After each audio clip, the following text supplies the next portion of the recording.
Hello guys, ഇന്ന് ചിങ്ങം ഒന്നാണല്ലേ. അപ്പം ഞങ്ങൾ അമ്പലത്തിൽ പോകാൻ വേണ്ടി ഇറങ്ങിയതായിരുന്നു. അപ്പോൾ പോകുന്ന വഴിക്കാണ് ചേട്ടായി പറയുന്നത് നേരെ ടി വി എസിൻ്റെ ഷോറൂമിലേക്ക് വരാൻ. അങ്ങനെ ഞങ്ങളൊരു സ്കൂട്ടിക്ക് പറഞ്ഞിട്ടുണ്ടായിരുന്നു.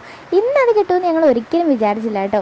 ഡേ ഇരിക്കുന്നതാണ് കേട്ടോ ഞങ്ങളുടെ സ്കൂട്ടി. അപ്പോൾ ഓണമൊക്കെ പ്രമാണിച്ച് നല്ല അടിപൊളി ഒരു സ്വീകരണം തന്നെയായിരുന്നു നമ്മുടെ ടി വി എസ് ഷോറൂമാർ നമുക്ക് തന്നത്. ഇതാണ് നമ്മുടെ സ്കൂട്ടി. അപ്പോൾ എങ്ങനെയുണ്ട്, എല്ലാവർക്കും ഇഷ്ടപ്പെട്ടോ? അങ്ങനെ ഇതാ താക്കോൽദാന ചടങ്ങുകളൊക്കെ നടന്നുകൊണ്ടിരിക്കുകയാണ്. അത് കഴിഞ്ഞ് നമുക്കൊരു ചെറിയ ഗിഫ്റ്റൊക്കെ കിട്ടി കേട്ടോ. അപ്പോൾ ആ ചേട്ടൻ നമുക്ക് ആ സ്കൂട്ടീനെ കുറിച്ചിട്ടുള്ള ഫീച്ചേഴ്സും കാര്യങ്ങളൊക്കെ പറഞ്ഞു തന്നു. അടുത്ത ഈ ഗിഫ്റ്റ് കൈമാറൽ ചടങ്ങുകളായിരുന്നു. അങ്ങനെ ഗിഫ്റ്റൊക്കെ കിട്ടി. പൊന്നൂസിന് കിട്ടി 2 ഗിഫ്റ്റ്. അങ്ങനെ അവിടെ കിടന്ന് 2 ബലൂണും ചാടി കയറി എടുത്ത് ബലൂണും കൊണ്ടാണ് കേട്ടോ പോകുന്നത്. അങ്ങനെ ഞങ്ങൾ അവിടെ നിന്ന് ഇറങ്ങിക്കഴിഞ്ഞപ്പോൾ ചെറുതായിട്ട് മഴ തുടങ്ങി.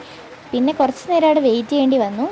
ഞാൻ 2 വർഷമായിട്ട് വയനാട്ടിലായതുകൊണ്ട് തന്നെ സ്കൂട്ടിയൊന്നും അങ്ങനെ എടുക്കലില്ലായിരുന്നു. അപ്പോൾ കുറേ നാൾ കൂടിയിട്ടാണ് ഇപ്പോൾ വീണ്ടും എടുക്കാൻ തുടങ്ങുന്നത്. അപ്പോൾ അതിൻ്റേതായ ചില ബുദ്ധിമുട്ടുകൾ, തുടക്കം ഒരു സ്റ്റാർട്ടിങ് ട്രബിളൊക്കെ ഉണ്ടായിരുന്നെങ്കിലും പിന്നെ ശരി കേട്ടോ. അങ്ങനെ ഞങ്ങൾ നേരെ അമ്പലത്തിലാട്ടോ പോയത്. ചെറുപുഴ അമ്പലത്തിലാണ് നമ്മളുള്ളത്. അങ്ങനെ അമ്പലത്തിൽ കയറി തൊഴുതു.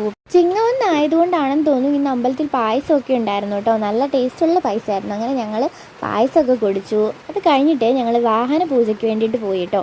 അപ്പം നമ്മുടെ വാഹന പൂജയാണ് നടന്നുകൊണ്ടിരിക്കുന്നത്. രാവിലെ അമ്പലത്തിൽ പോകാനാണ് ഇറങ്ങിയതെങ്കിലും ഇത് ഞങ്ങൾക്കൊരു വലിയ സർപ്രൈസ് തന്നെയായിരുന്നു കേട്ടോ. അപ്പോൾ ഈ സ്കൂട്ടി എടുക്കുമെന്ന് നമ്മൾ ഒട്ടും പ്രതീക്ഷിച്ചല്ല നമ്മൾ പോകുന്നത്. അവിടെ എത്തിക്കഴിഞ്ഞപ്പോഴാണ് ഇങ്ങനൊരു സംഭവം നമ്മുടെ കയ്യിൽ എത്തി എന്നൊക്കെ നമുക്ക് മനസ്സിലായത്. വാഹന പൂജയൊക്കെ കഴിഞ്ഞ് ഞങ്ങൾ നേരെ വണ്ടി തിരിച്ചു. അങ്ങനെ ഞങ്ങൾ താഴത്തെ സ്റ്റാൻഡിലെത്തിയപ്പോഴത്തേനും എല്ലാവർക്കും വയറ്റിൽ നിന്ന് ഒരാളിക്കത്തലെന്ന് പറഞ്ഞ് ഞങ്ങൾ നേരെ ഫുഡ് കഴിക്കാനായിട്ട് കയറി. ഫുഡൊക്കെ കഴിച്ച് നേരെ വീട്ടിലേക്ക് വിട്ടു.